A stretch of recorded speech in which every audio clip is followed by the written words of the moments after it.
Salut les gars, bienvenue sur The Moon, mon nom est Karl et je suis ici pour vous présenter cette vidéo sur les cryptos et cette interview très spéciale avec mon ami Didi Taihutu, un de mes amis qui est célèbre pour tout vendre et faire all-in sur le Bitcoin.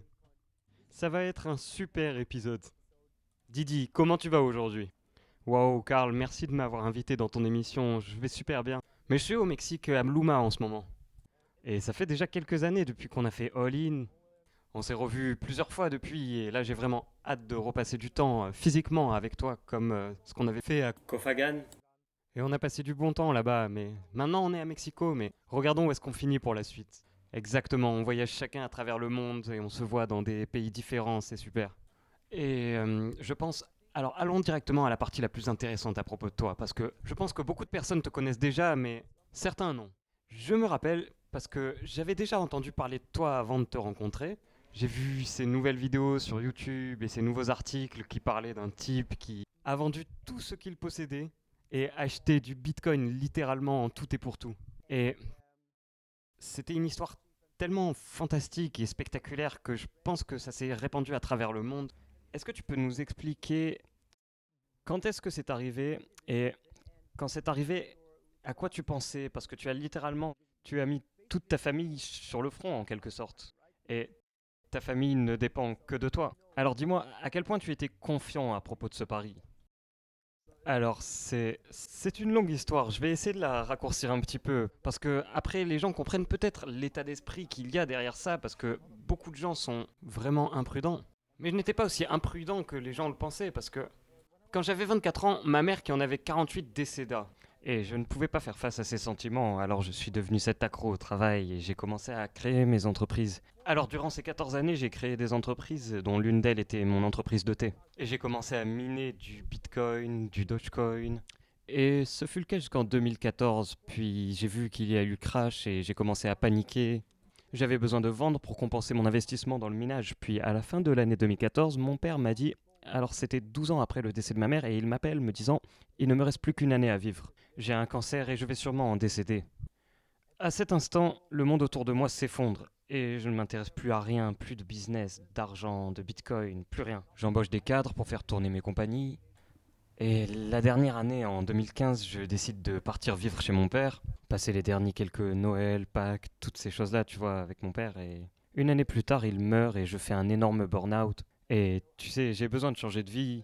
Et je décide avec ma famille qu'on parte en voyage. Partons 3 mois en Thaïlande. J'ai besoin de me réinitialiser mentalement, physiquement. J'avais besoin d'air, tu vois. Et durant ces 3 mois, je me suis rendu compte, tu vois, que j'étais plutôt bien avec ces quelques backpacks et pas avec mon immense maison, mon Jeep Cherokee, mes cabriolets et toutes ces choses. Je me suis senti complètement libre. Et là, il y a un ami à moi qui m'appelle à Bali et il me dit Didi, tu as toujours tes bitcoins? Tu as toujours tes Dogecoin? Et moi, je suis en mode ouais, mais là, je suis sur la plage à Bali, ça m'intéresse pas pour le moment. Et lui, il est comme la révolution commence à nouveau, là, ça commence vraiment, il faut que tu te remettes dedans. Alors, dans la soirée, j'ai rechecké ses coins et j'ai appelé ma sœur. Elle avait mon ordinateur aux Pays-Bas, alors je lui ai demandé ouvre-le précautionneusement, c'est un vieux. Regarde le portefeuille du Doge, regarde celui du Bitcoin. J'avais toujours de l'argent dessus et elle était en train de constater que tout y était encore. Et à ce moment-là, j'ai pu financer tout notre voyage sur du Bitcoin. Quelque chose comme 5-6 mois en Eurasie. Juste des profits du Bitcoin. Et j'ai commencé à accumuler et j'ai vu la communauté grandir. Et... Puis la flamme s'est mise à brûler à nouveau. En 2016, janvier 2017. Et je me suis senti énergétique, je voulais vivre cette révolution. Alors à ce moment, j'ai dit à ma femme, pourquoi est-ce qu'on rentrerait pas chez nous, vendre les maisons, vendre les voitures, vendre tout ce qu'on a, tes vêtements, tes chaussures, les jouets des enfants, faire all-in sur le Bitcoin et contribuer à cette révolution. Et juste de regarder ce qui se passe, parce que avec le voyage en Asie, à ce moment, on voyait que 80% des Asiatiques n'avaient pas accès au système bancaire. La majorité de ma famille sur les îles Molucas n'ont pas de compte bancaire. Ils n'ont même pas d'adresse, ils ne peuvent pas faire le KYC ou se faire vérifier pour avoir un compte bancaire. Alors que les utilisations du Bitcoin et de la blockchain prenaient de plus en plus d'ampleur. Et cette combinaison me faisait penser que ça allait être le futur. J'ai raté le boom d'Internet et toute cette folie, maintenant je ne vais pas rater la blockchain. Et tu sais, on était vraiment heureux à juste voyager en tant que famille. Alors on en est arrivé à cette situation assez naturellement. Ma femme et moi étions d'accord.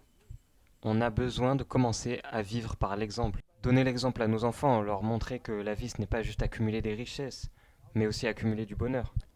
Et tout ça combiné faisait d'une évidence la décision de rentrer, vendre la maison pour du Bitcoin. Ce fut couvert par les médias et c'est comme ça qu'on est rentré dans la famille Bitcoin. C'était la version courte, désolé Karl, je parle toujours trop. Ouais.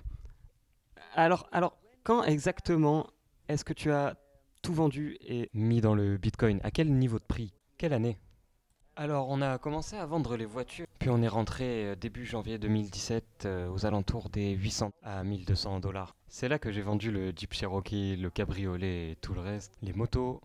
On est rentré en mai et c'est là qu'on a commencé à vendre la maison, les meubles et ouais, tout le reste, les vêtements, les jouets. On a entièrement vidé le garage, tout vendu et tout l'argent qu'on avait était converti en Bitcoin. La maison fut vendue en partie pour du Bitcoin, en partie pour de l'argent, et l'argent fut aussitôt converti en Bitcoin. Je pense que la dernière partie qu'on a investie, c'était en septembre 2017. C'était mon fonds de pension. J'avais découvert que j'avais toujours un fonds de pension, quelqu'un qui économisait pour moi depuis des années. Alors je les ai appelés, je leur ai demandé est-ce que je peux récupérer ma pension plus tôt? Et ils ont dit oui, mais alors vous perdriez 40%. Et moi j'étais comme ok, je croyais tellement en le Bitcoin que j'allais le tripler en quelques mois. Et alors j'ai aussi pris mon fonds de pension que j'ai mis dans le Bitcoin, on a bel et bien triplé. On était chanceux bien sûr. Alors, alors je suppose que ton prix d'entrée moyen devait être peut-être 2000 à 4000 dollars, quelque chose comme ça. Oui, je pense en moyenne 3000 à 3500, quelque chose comme ça. Et puis après, bien sûr, en 2018, tu sais, on a recommencé à acheter les plus bas. Oui. Pas tout vendu en 2017, mes connaissances n'étaient pas suffisantes pour savoir que c'était un plus haut. Pareil. Mais on en a échangé un petit peu, évidemment. Alors, en ayant eu un prix d'entrée aussi bas, je suppose que ça va plutôt bien aujourd'hui. Alors, comment vont tes finances aujourd'hui? Alors, Karl, tu sais que je suis toujours transparent et honnête. Alors, on n'est pas devenu complètement millionnaire parce qu'on donnait beaucoup à la charité. Et puis, il y a eu cette chute de 6 000 à 3 000 et plutôt, disons, 12 000 à 6 000, puis 6 000 à 3 000. Je ne m'attendais pas à ces chutes. Et à ce moment-là, on donnait beaucoup à la charité. Et puis, bam, tu vois ton capital descendre de 50%, puis encore 50%. Et en 2018, soyons honnêtes, c'est que tous les mois, on est une famille de 5, tu vois. J'ai 3 filles de 15, 13 et 10 ans à nourrir et on voyage. Alors c'est coûteux et en 2018, la vie nous coûtait plus qu'un bitcoin par mois. Et maintenant, on vit un an avec un bitcoin. Alors, on n'est pas devenu super riche comme les autres, mais à un certain moment, à l'époque, j'étais à Copenhague, j'ai rencontré des youtubeurs, ils m'ont éduqué, Didi, tu devrais faire une chaîne YouTube. Et puis tout a commencé à s'enchaîner, tu vois. Et tu m'as appris à comment utiliser ma notoriété dans ce marché de niche et mes connaissances, puis les combiner. Oui, pour tous ceux qui l'ignorent, à vrai dire, on s'est rencontrés à Copenhague. On a passé tellement de temps là-bas et je pense que je t'ai vraiment incité à faire ta propre chaîne YouTube. Alors, gros clin d'œil à ta chaîne YouTube, je mettrai le lien en description ci-dessous, bien sûr. Je pense que vous devriez aller voir ça. Tu publies toujours quotidiennement, c'est ça? Oui, je publie toujours tous les jours. Lorsqu'on s'est rencontrés, on en faisait une par semaine, une vidéo familiale, et puis grâce à nos discussions avec toi, j'ai compris, tu sais, comment l'algorithme fonctionne, et c'est pour ça que j'ai commencé à publier tous les jours et à y prendre vraiment du plaisir. C'est comme devenu une passion. Oui, je crois que je t'avais conseillé de faire des vidéos quotidiennement et pas trop compliqué, parler d'actualité et des prix auxquels les gens sont intéressés. Et je crois, je veux dire, tu t'en sors tellement bien. Je crois que ta chaîne est vraiment à suivre et je pense que tout le monde devrait voir ça. Je suis vraiment content que tu aies suivi mes conseils et en effet quelque chose de vraiment, vraiment bien. Alors, super cool. Alors, je suppose que ça te permet d'en tirer quelques revenus, non? Oui, bien sûr. Et tu sais, j'ai toujours dit, je ne veux pas exagérer sur nos rentrées d'argent, mais on s'en sort vraiment bien, tu vois. Et les gens peuvent faire leurs propres calculs, voyager dans le monde avec une famille de 5 pendant 5 ans. Et tu sais, en moyenne, ça coûte beaucoup d'argent tous les ans et on peut le faire se renouveler comme ça. Et si je voulais racheter la vie que j'avais avant, je pourrais. Racheter cette vie d'avant, racheter la maison, les voitures, je pourrais racheter les entreprises, je pourrais tout racheter et toujours avoir de côté. Alors oui, on s'en sort bien, mais tu sais, également ici à Toulouse, de tous les revenus YouTube, une énorme partie va pour la charité. Je commence à construire une école ici à Toulouse, j'ai trouvé le projet par hasard. Et je refuse maintenant 3000 dollars des familles elles-mêmes. Alors, au total, il sera construit une école, un terrain de foot. Tu vois, vivre. Notre vie, c'est surtout donner l'exemple aux enfants. Leur montrer que donner c'est aussi ok. À mon avis, j'essaye aussi d'inspirer par l'exemple pour la communauté crypto, tu vois. Je suis de la génération X de l'année 78, j'ai 40 ans, tu sais. Je veux juste donner l'exemple à la communauté jeune. D'accord, on fait des profits énormes, on fait des tonnes de profits. Des fois aussi, partager un peu avec ces gens qui, tu vois, devraient profiter du projet de pair à pair de Satoshi Nakamoto. Commencé il y a de ça presque 12 ans maintenant. Vraiment bien, oui. Je pense que donner en retour est une chose formidable. Je pense qu'on devrait tous en faire plus. Et c'est une histoire très inspirante que tu as. Et hmm, quelque chose que j'aimerais savoir, c'est qu'est-ce que tu penses qu'il va se passer maintenant? Parce que tu es dedans depuis de nombreuses années. Tu as tout vendu, tu as acheté des bitcoins à 3 4 000 dollars. On est actuellement à des niveaux incroyables. On se rapproche de plus en plus en direction des 100 000 dollars, mais là on est quelque part entre 50 et 60 000. Qu'est-ce que tu en penses? Va-t-on voir le Bitcoin monter jusqu'aux 300 000, 1 million? Quelle est ta prédiction? Mon intuition me dit qu'on va reproduire ce qui s'est passé en 2013, ce qui veut dire que si on transpose ce qui s'est passé en 2013 à 2021 et qu'on regarde cette énorme croissance logarithmique, on a cette ligne médiane et je pense qu'on vient juste de la casser sur l'hebdomadaire et le mensuel. Et je pense en 2013, on est revenu sur le niveau des 21 de moyenne mobile, ce qui voudrait dire qu'on pourrait s'expandre jusqu'aux 70 000 pour le moment, puis assister à ce crash, tu sais, de 40 à 30% jusqu'à retrouver les 50 000 et rester un petit moment entre 50 et 60 000 avant d'avoir une communauté suffisante pour le prochain run jusqu'à 100 ou même 200 000. Et j'ai toujours la conviction que les Bulls jouent à un jeu, tu sais. Quand c'est en pleine ascension, ils poussent les prix et j'espère que les Bulls essaieront de pousser le prix le 21 décembre de 2021 à 221 000 dollars US. Je pense que ce serait un super moment d'avoir le prix des 221 000 le 21 du 12e du mois de l'année 2021. Ça fait beaucoup de prédictions là. Et finalement, je suis là pour le très long terme. Tu, tu me connais et je te connais et on sait que la demande est en croissance. Ça ne fait que croître. Tous les pays se mettent à miner du Bitcoin et même à encourager le minage dans leur plan énergétique. Puis toutes les entreprises cotées à des billions sont en train d'ajouter le Bitcoin à leur trésorerie. Ça ne peut aller nulle part sinon vers la hausse. Et à la fin, on verra le Bitcoin à 1 million de dollars. On verra une configuration comparable à ce qui a été depuis les 1 dollar. J'en suis convaincu.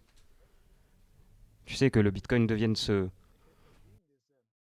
nouveau objectif avec ce système pair à pair que tout le monde peut utiliser partout dans le monde. Oui, je suis d'accord avec toi. Je suis super haussier sur le Bitcoin. Je pense que l'on est tous les deux dedans pour le long terme. On hold tous les deux la majorité de notre finance en Bitcoin et je pense que chacun de nous deux a également inspiré beaucoup d'autres à faire la même chose. Et à vrai dire, je peux, euh, je peux me reconnaître dans ce que tu as fait parce qu'auparavant, j'ai travaillé dans un magasin alimentaire il y a de ça quelques années et je gagnais seulement 1500 dollars par mois et je mettais littéralement quasiment le moindre dollar que j'avais dans le Bitcoin. Je n'avais quasiment aucun argent pour vivre vu que tout était en Bitcoin et bien sûr personne n'accepte le Bitcoin en Suède. Alors, euh, j'étais un petit peu pareil et je n'avais pas vraiment beaucoup de biens alors je ne pouvais pas vendre quoi que ce soit. J'ai tout mis sur le Bitcoin alors je pense qu'on est un peu similaires en ce sens. Nous étions tellement persuadés, on le savait. Ça allait marcher. Le Bitcoin c'est le futur. Et cela montre bien que tu as à faire des recherches sur ce que tu achètes. Tu dois savoir ce que tu achètes car après, tu peux avoir l'assurance de faire ces paris vraiment, vraiment extraordinaires. Et je pense que c'est vraiment chouette qu'on soit tous les deux assis ici. On continue de hold du Bitcoin. Et quel est ton plan? Qu'est-ce que tu comptes? Est-ce que tu comptes prendre des profits quelque part? Hold pour toujours? Et qu'est-ce que tu visualises pour ces prochaines 10 20 ans sur le... Oui, alors tu sais, beaucoup de gens me demandent quel est mon plan de sortie, mais la vérité, je n'ai pas de stratégie pour ça. Je m'en réfère à ma stratégie multiplicative, ce qui signifie juste multiplier mes bitcoins. Ce qui veut dire, tu vois, que quand on approche du plus haut et qu'on peut le voir avec des indicateurs multiples, et bien sûr une analyse hors chaîne aussi, alors j'échangerai un petit peu pour du stablecoin, et oui, peut-être même l'utiliser ces stablecoins ou accumuler ces stablecoins pour les faire évoluer avec des rendements élevés dont on peut bénéficier dans cette nouvelle industrie de la finance décentralisée. Et je vais probablement hold mes bitcoins et faire marcher ces rendements élevés lorsque le bitcoin crash jusqu'à un nouveau plus bas, à mon avis autour des 40 000 dollars dans un futur lointain. Tu sais, quand tu rachètes tes bitcoins et les multiplies, Je n'ai pas de stratégie de sortie dans l'optique de retourner à un compte bancaire parce que il faut que j'ouvre un compte bancaire. On n'a plus de compte bancaire. Tu sais, on a juste ces produits décentralisés qui, tu sais, sont reliés à une carte de débit et que tu peux utiliser partout dans le monde. Alors, pas de stratégie de sortie pour moi, juste multiplier mes bitcoins. J'irai faire comme mon plan B ou Twitter plutôt que mon plan B, ce qui veut dire, tu sais, quand tu en sors et tu prends tes fonds et essayes de les placer pour avoir de gros rendements dans un marché baissier, un peu de tes bitcoins, tu paries sur la baisse du marché, comme ce que tu avais fait. Je crois en étant long sur le bitcoin au bon moment, avec un levier faible. Tu peux faire l'inverse, bien sûr, avec un faible levier, tu shorts le bitcoin dans un marché baissier, et puis au plus bas, on commence tous à racheter.